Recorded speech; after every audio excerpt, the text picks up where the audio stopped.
आप कह दे नहीं मालूम है, हो सकता है हो सकता ना हो, लेकिन आप क्लेम कर रहे हैं। The moment you say God does not exist, this is a claim and now the burden of proof is upon you too, जैसे हमारे ऊपर है।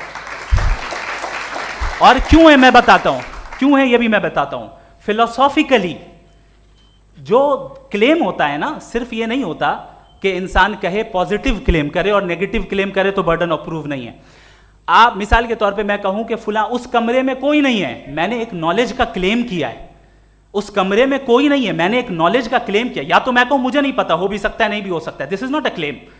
लेकिन जब मैं कह रहा हूं कि वहां कोई नहीं है या मैं कह रहा हूं वहां कोई है, दोनों क्लेम है और दोनों के ऊपर बर्डन ऑफ प्रूफ है। हमारे ऊपर भी बर्डन ऑफ प्रूफ है, मैंने कंटिजेंसी आर्ग्यूमेंट दिया, इसे तोड़कर दिखाइए।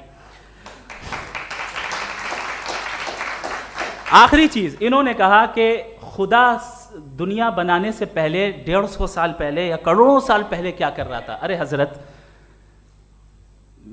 चलें बहरहाल मैं जवाब दे देता हूं, आप हमारे रिस्पेक्टेड पर्सनालिटी हैं, अगर आप नहीं होते तो मैं ऐसे एंटरटेन ही नहीं करता। टाइम, ये 100 साल पहले या 100 साल बाद, पहले बाद में अभी, ये वो अल्फाज हैं जिनका ताल्लुक टाइम से है। टाइम शुरू ही हुआ है यूनिवर्स की बिगिनिंग के बाद, तो उसके पहले खुदा क्या कर रहा था, सवाल इलॉजिकल है, ये फेलेसी है। यानी आप ये कह रहे हैं कि यूनिवर्स के बनने से पहले खुदा क्या कर रहा था, टाइम के बनने से पहले, पहले का ताल्लुक टाइम से, टाइम उस वक्त था ही नहीं, तो ये सवाल ही इनवैलिड है खुदा के ताल्लुक से।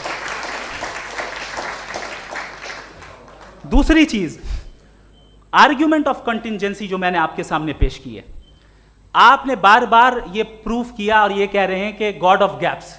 देखिए पहले नहीं मालूम था, साइंस ने कर दिया। सिंपल की मिसाल से मैं समझा देता हूं। जिस गैप्स की आप बात कर रहे हैं ना, साइंस उन गैप्स को जिन चीज के जरिए भी प्रूव करेगा वो कॉन्टिंजेंट ही होगा, अब चाहे वो फोर्स हो, मैटर हो या एनर्जी हो।